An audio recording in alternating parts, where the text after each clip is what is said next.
အားလုံးပဲမင်္ဂလာပါခင်ဗျာကျွန်တော်အခုပြောပြပေးသွားမှာကတော့မယ်ဘတ်အကောင့်ဖွင့်နည်းငွေတွင်းနည်းငွေထုတ်နည်းကိုပြောပြပေးသွားမှာပဲဖြစ်ပါတယ်ခင်ဗျာ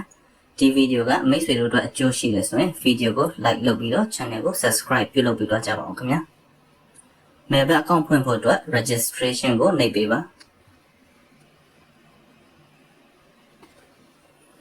ဒီနေရာမှာတော့ one click ကိုနှိပ်ပေးပါpromo code နေရာမှာတော့ page 19ကိုမှန်ကန်စွာဖြည့်ပေးပါခင်ဗျာ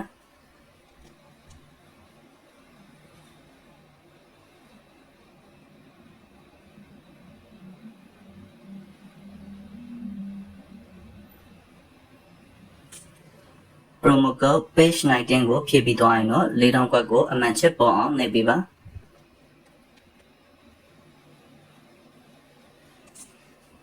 အားလုံးပြီးသွားရင်တော့ register ကိုနှိပ်ပေးပါခင်ဗျာ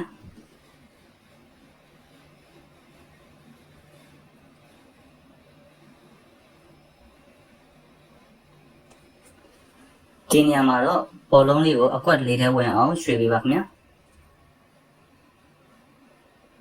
ဒီလိုဆိုရင်ရပါပြီခင်ဗျာဒါဆိုရင်ကျွန်တော်တို့ mail back account ဖွင့်တာအောင်မြင်သွားပါပြီခင်ဗျာဒီမှာရလာတဲ့ username နဲ့ password ကို screenshot ရိုက်ပြီးတော့တင်ထားပေးပါခင်ဗျာကျွန်တော်တို့ account ထွက်သွားရင်ဒီ username နဲ့ password ကိုအသုံးပြုပြီးတော့ပြန်ဝင်ရမှာဖြစ်တဲ့အတွက်ကြောင့်မို့အရန်ကိုအရေးကြီးပါတယ်ခင်ဗျာ username နဲ့ password ကို screenshot ရိုက်ပြီးတော့တင်ပြီးတော့ရင်ကျွန်တော်တို့ next ကိုနှိပ်ပေးပါ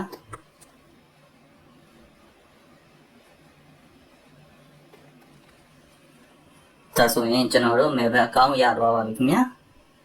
ကျွန်တော်တို့ငွေတွင်းနည်းကိုအရင်ဆုံးကြည့်ရအောင် KB နဲ့ငွေတွင်းနည်းကိုအရင်ကြည့်ရအောင် KB ကိုနှိပ်ပေးပါခင်ဗျာကျွန်တော်ကဒီမှာနမူနာအချက်လက်တွေကိုဖြည့်ပြပါမယ်ခင်ဗျာမိတ်ဆွေတို့ကတော့မိတ်ဆွေတို့ရဲ့အချက်လက်ကိုဖြည့်ပေးပါဒါမှမိတ်ဆွေတို့အကောင့်တွေကိုငွေဝင်ရောက်လာမှာပဲဖြစ်ပါတယ်ခင်ဗျာအပေါ်ဆုံးမှာငွေတွင်းမဲ့ပမာဏကိုထည့်ပေးပါခင်ဗျာ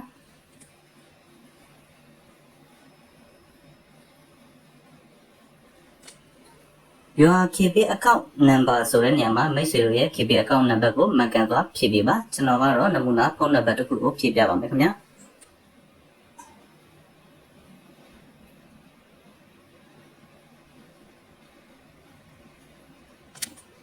your KB account name ဆိုတဲ့နေရာမှာမိတ်ဆွေတို့ရဲ့ KB account အမည်ကိုမှန်ကန်စွာဖြည့်ပေးပါခင်ဗျာကျွန်တော်ကတော့နမူနာနာမည်ပဲထည့်ပြပါမယ်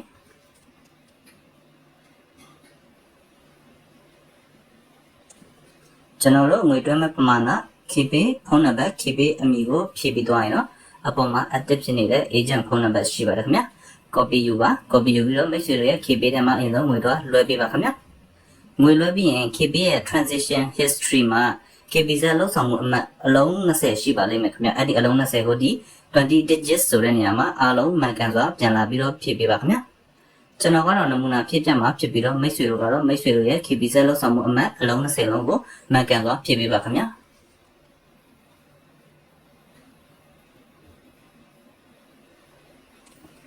ကျွန်တော်တို့ငွေတွင်းတဲ့ပမာဏ KB ဖုန်းနံပါတ် KB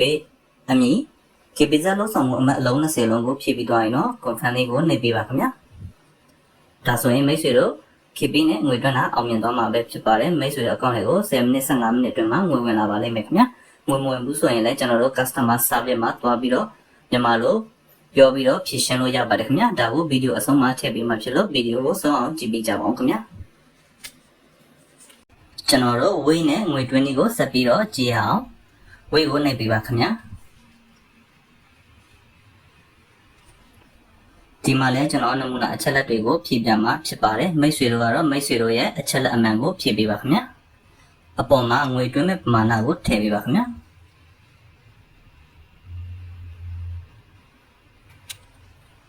တင်ဤဝိပေဖုန်းနံပါတ်ဆိုတဲ့နေရာမှာမိတ်ဆွေတို့ရဲ့ဝိပေဖုန်းနံပါတ်ကိုမှန်ကန်စွာဖြည့်ပေးပါခင်ဗျာကျွန်တော်ကတော့နမူနာဖုန်းနံပါတ်ကိုဖြည့်ပြပါမယ်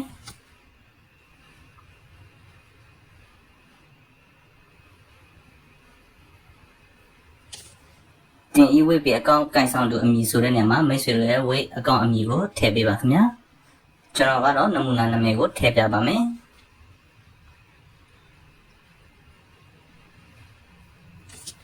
ကျွန်တော်တို့ငွေတွင်းတဲ့ပမာဏ weight ဖုန်းနံပါတ် weight အမည်ကိုထည့်ပြီးသွားရင်တော့အပေါ်မှာ active ဖြစ်နေတဲ့ agent ဖုန်းနံပါတ်ရှိပါတယ်ခင်ဗျာ copy ယူပါ weight ထဲမှာအရင်ဆုံးငွေတွင်းလွှဲပေးပါခင်ဗျာငွေလွှဲပြီးရင် weight ရဲ့ transaction history မှာ weight လုပ်ငန်းစဉ်အမှတ်ဆိုတာရှိပါတယ်အဲ့ဒါကိုဒီ6 to 10 digits ဆိုတဲ့နေရာမှာအားလုံးမှန်ကန်စွာပြန်လာပြီးတော့ဖြည့်ပေးရမှာဖြစ်ပါတယ်ကျွန်တော်ကတော့နမူနာ weight လုပ်ငန်းစဉ်အမှတ်ကိုဖြည့်ပြမှာဖြစ်ပြီးတော့မိတ်ဆွေတို့ကတော့မိတ်ဆွေတို့ရဲ့ weight လုပ်ငန်းစဉ်အမှတ်အမှန်ကိုဖြည့်ပေးပါခင်ဗျာ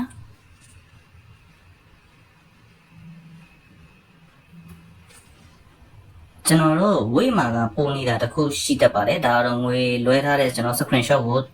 တောင်းရင်ကျွန်တော်တို့ကထည့်ပေးရမှာဖြစ်ပါတယ်မတောင်းရင်တော့ထည့်ပေးကြမလို့ပါဘူးခင်ဗျာအကယ်လို့ငွေတွင်းအတည်ပြု screenshot ကိုတောင်းရင်တော့ဒီအပေါင်းလေးမှာနှိပ်ပြီးတော့ကျွန်တော်တို့ငွေလွှဲထားတဲ့ screenshot လေးကိုထည့်ပေးရမှာဖြစ်ပါတယ်ခင်ဗျာကျွန်တော်တို့ငွေတွင်းတဲ့ပမာဏ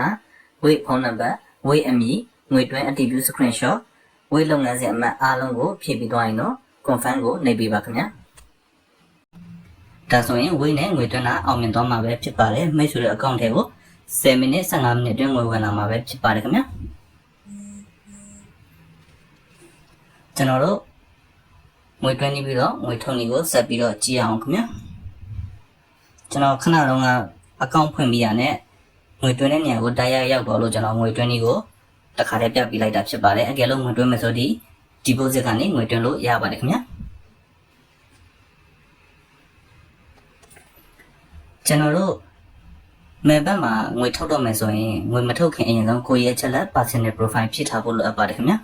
ကိုယ့်ရဲ့ချက်လက် personal profile ကိုဖြည့်ထားမှငွေထုတ်လို့ရမှာဖြစ်တဲ့အတွက်ကျွန်တော်တို့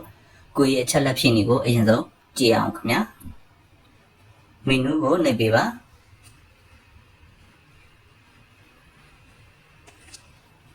personal profile လေးကိုနှိပ်ပေးပါခင်ဗျာလူပုံလေးကိုနှိပ်လဲရပါတယ်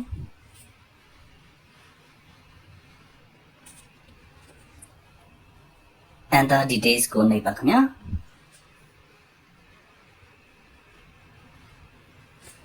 ကျွန်တော်ကဒီမှာနမူနာအချက်လက်တွေကိုဖြည့်ပြပါမယ်မိတ်ဆွေတို့ကမိတ်ဆွေတို့ရဲ့အချက်လက်အမှန်ကိုဖြည့်ပြပါခင်ဗျာဒါမှမိတ်ဆွေတို့ငွေထုတ်တဲ့ခါမှာအဆင်ပြေပြီးတော့ငွေရောက်မှာပဲဖြစ်ပါတယ်ခင်ဗျာအပေါ်ဆုံးမှာကျွန်တော်တို့မိတ်ဆွေတို့ရဲ့အလယ်နာမည်ကိုထည့်ပေးပါခင်ဗျာ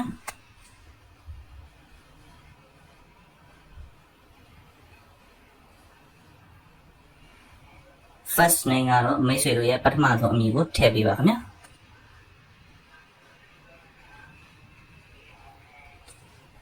ကျွန်တော်တို့ patronum နဲ့ကွင်းစကွင်းပိတ်နဲ့ if any လို့ပါပါတယ်ဒါကတော့ရှေ့လင်လို့ပြောတာပါမထည့်လည်းရပါတယ်ခင်ဗျာထည့်ပြီးရင်တော့ပို့ပြီးတော့ကောင်းပါတယ်မိတ်ဆွေတို့ရဲ့နောက်ဆုံးအမည်ကိုထည့်ပေးပါခင်ဗျာ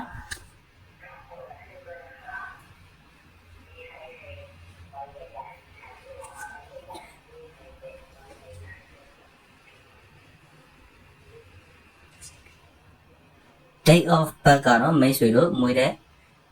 ရက်လနှစ်ကိုထည့်ပေးရမှာဖြစ်ပါတယ်ခင်ဗျာကျွန်တော်ကတော့2000လောက်ကိုနမူနာထည့်ပြလိုက်ပါမယ်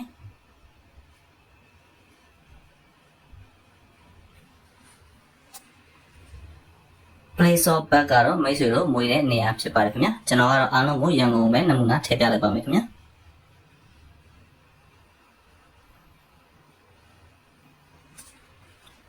region ကတော့တိုင်းနယ်ပြည်နယ်ကိုယူခိုင်းတာဖြစ်ပါတယ်ခင်ဗျာကျွန်တော်ကတော့ရန်ကုန်ပဲရွေးပြလိုက်ပါမယ်ခင်ဗျာ city ကတော့မြို့ဖြစ်ပါတယ်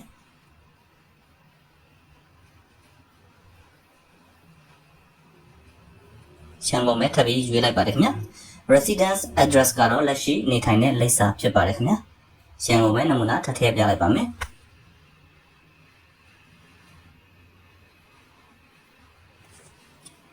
ကျွန်တော်တို့ document type ကတော့ document type ကိုနှိပ်လိုက်ပါ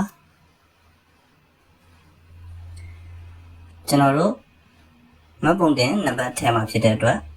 national ID card ကိုရွေးလို့ရပါတယ် ID document ကိုရွေးလိုက်ရပါတယ်ခင်ဗျာ national ID card ကိုရွေးလိုက်ပါမယ်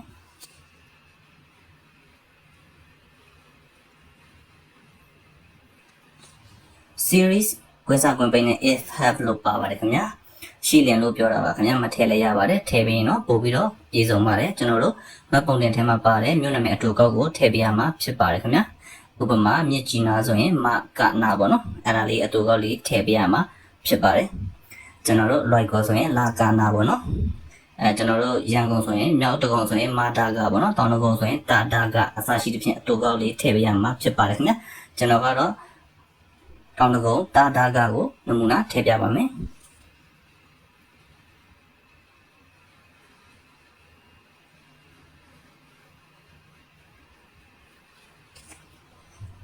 ကျွန်တော်တို့အရေးကြီးဆုံးအပိုင်းလာပါပြီခင်ဗျ document number ဖြစ်ပါတယ်ဒီနေရာကမာလို့မရပါဘူးခင်ဗျမိတ်ဆွေတို့မှတ်ပုံတင်နံပါတ်ကိုအမှန်ထည့်ပြရမှာဖြစ်ပါတယ်ခင်ဗျဒါမှမိတ်ဆွေတို့ငွေထုတ်လို့ရမှာဖြစ်ပါတယ်ကျွန်တော်ကတော့နမူနာနံပါတ်ကိုထည့်ပြပါမယ်မိတ်ဆွေတို့ကတော့မိတ်ဆွေတို့ရဲ့မှတ်ပုံတင်ကဏ္ဍအားလုံးကိုမှန်ကန်စွာဖြည့်ပေးပါခင်ဗျ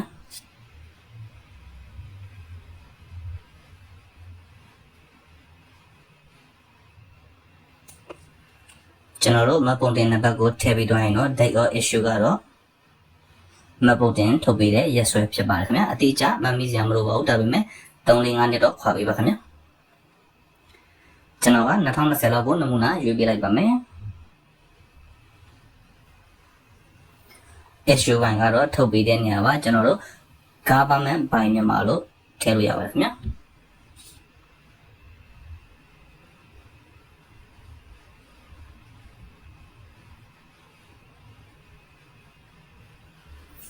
ကျွန်တော်တို့ကိုယ်ရဲ့အချက်လက်အားလုံးကိုဖြည့်ပြီးတော့ရင်တော့တေချာလေးပြန်စစ်ပေးပါခင်ဗျာအားလုံးမှန်သွားရင်တော့ကျွန်တော်တို့ save ကိုနှိပ်ပေးပါဒါဆိုရင်ကိုယ်ရဲ့အချက်လက်ဖြည့်တာအောင်မြင်သွားမှာပဲဖြစ်ပါတယ်ခင်ဗျာကျွန်တော်ကတော့နမူနာဖြည့်ပြတာဖြစ်တဲ့အတွက်ပြန်ထွက်လိုက်ပါမယ်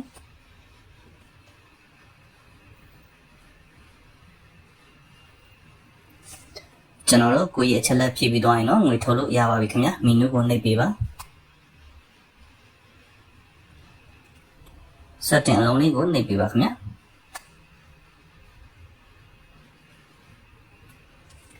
ငွေထုတ်မှာဖြစ်တဲ့အတွက် withdraw ကိုနှိပ်ပေးပါ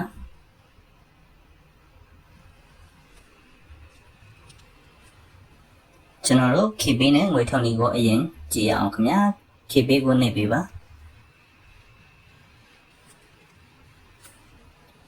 ကျွန်တော်ကတော့ဒီမှာနမူနာနံပါတ်ပဲထည့်ပြမှာဖြစ်ပါတယ်မိတ်ဆွေတို့ကတော့မိတ်ဆွေတို့ရဲ့နံပါတ်အမှန်ကိုထည့်ပေးပါဒါမှမိတ်ဆွေတို့ရဲ့အကောင့်ထဲကိုငွေရောက်မှာပဲဖြစ်ပါတယ်ခင်ဗျာအပေါ်ဆုံးမှာငွေထုတ်မဲ့ပမာဏကိုထည့်ပေးပါခင်ဗျာ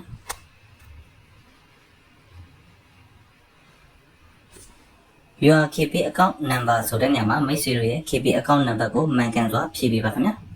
ကျွန်တော်ကတော့နမူနာနံပါတ်ကိုထည့်ပြပါမယ်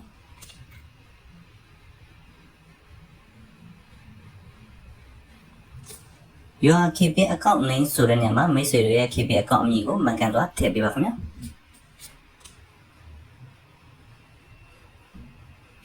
ဒါကတော့နမူနာနာမည်သားဖြစ်ပါတယ်ကျွန်တော်တို့ငွေထုတ်မဲ့ပမာဏ KB ဖုန်းနံပါတ် KB အမည်ကိုထည့်ပြီးတော့ရင်တော့ confirm ကိုနှိပ်ပေးပါခင်ဗျာဖုန်းနံပါတ်ချိန်ထားရင် SMS code ပို့လာပါလိမ့်မယ်ခင်ဗျာ SMS code လေးကိုရိုက်ထည့်ပါပြီးရင် confirm ကိုထည့်နှိပ်ပေးပါခင်ဗျာဒါဆိုရင်မိတ်ဆွေတို့ account တွေကိုနိုင်ဝက်တွင်းငွေဝင်လာမှာပဲဖြစ်ပါတယ်ခင်ဗျာငွေမဝင်ဘူးဆိုရင်ကျွန်တော်တို့ customer support မှာတွားရောက်ပြီးတော့ဖြည့်ရှင်းလို့ရပါတယ်ဒါကိုဗီဒီယိုအဆုံးမှာကြည့်ပြပါခင်ဗျာကျွန်တော်တို့ဝေးနဲ့ငွေထုတ်နည်းကိုဆက်ပြီးကြည့်အောင်ဝေးကိုနှိပ်ပေးပါ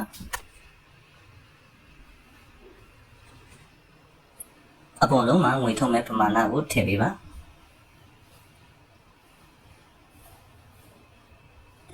တင်ဤဝေဘီဖုန်းနံပါတ်ဆိုတဲ့နေရာမှာမိတ်ဆွေတွေရဲ့ဝေဘီဖုန်းနံပါတ်ကိုမှန်ကန်စွာဖြည့်ပေးပါခင်ဗျာဒါမှမိတ်ဆွေတွေအကောင့်တွေကိုငွေဝင်လာမှာပဲဖြစ်ပါတယ်ကျွန်တော်ကတော့နမူနာနံပါတ်ကိုထည့်ပြပါမယ်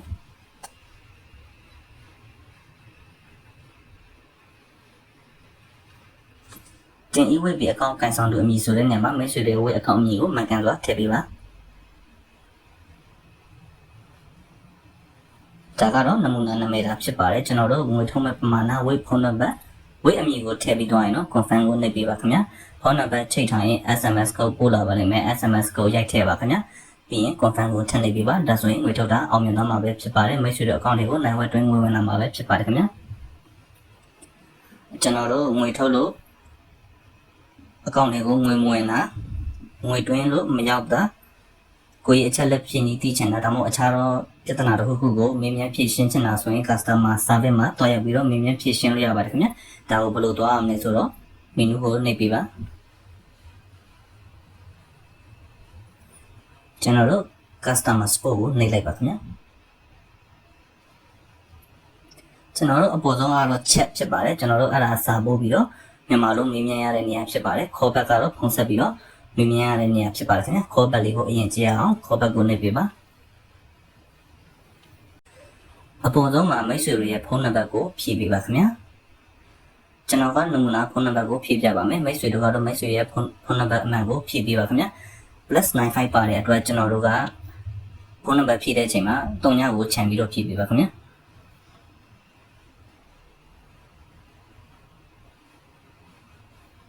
ကျွန်တော်တို့ဖုန်းနံပါတ်ဖြည့်ပြီးတော့အောက်မှာ your message ဆိုတဲ့နေရာမှာမိတ်ဆွေတို့ကငွေသွင်းလို့မရရင်မရောက်တဲ့အကြောင်းပေါ့နော်ငွေထုတ်လို့မရရင်လည်းမရောက်တဲ့အကြောင်းအခြားတော့ပြဿနာများစွာကိုတခုခုမိတ်ဆွေတို့ကရေးလိုက်ရအတူကောင်းရေးလို့ရတယ်အတူကောင်းထည့်ပြီးသွားရင်ကျွန်တော်တို့ကအောက်မှာ order call back လေးရှိတယ်အဲ order call back လေးကိုနေပြီးတော့ order တင်ထားပါ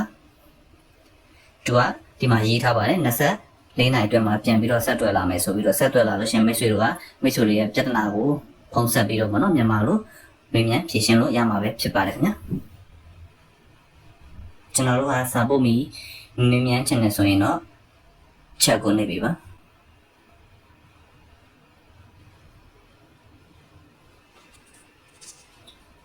ဒီလိုပေါ်လာရင်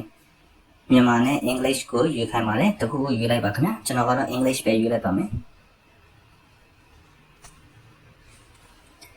ဒီလိုရွေးပြီးတော့ရင်ကျွန်တော်တို့မြန်မာ please လို့ပို့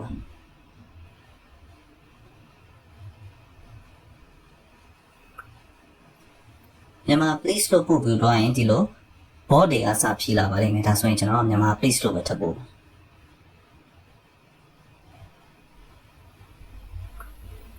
body ထပ်ဖြည့်လိုက်မြန်မာ please ပဲထပ်ပို့ပါခင်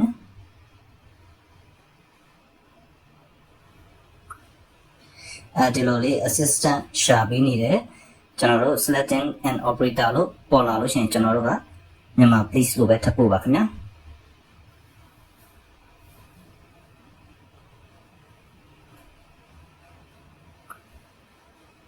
ဒီလိုပေါ်လာရင်ကျွန်တော်တို့ခဏနေကြရင် customer service ကလာရောက်ပြီးတော့မိတ်ဆွေတို့ကိုမေးမြန်းပါလိမ့်မယ်အဲ့ချိန်ကျရင်မိတ်ဆွေတို့ကငွေတွင်းလို့မရအောင်မြောက်တဲ့အကြောင်းပေါ့နော်ငွေထုတ်လို့မရအောင်မြောက်တဲ့အကြောင်းအခြားတော့ပြဿနာတစ်ခုခုဖြစ်လို့ရှိရင်ပြဿနာဖြစ်တဲ့အကြောင်းကိုကျွန်တော်တို့ဒီမှာမြန်မာလိုမေးမြန်းပြီးတော့ဖြေရှင်းလို့ရမှာပဲဖြစ်ပါတယ်ခင်ဗျာဒီဗီဒီယိုလေးကိုကြိုက်နေတဲ့ဗီဒီယိုကို like လုပ်ပြီးတော့ channel ကို subscribe ပြုလုပ်ပြီးသွားကြပါဦးခင်ဗျာဒီလိုဖြေလိုက်ရင်ကျွန်တော်တို့ကတစ်ခုခုမေးလိုက်ပေါ့ခင်ဗျာ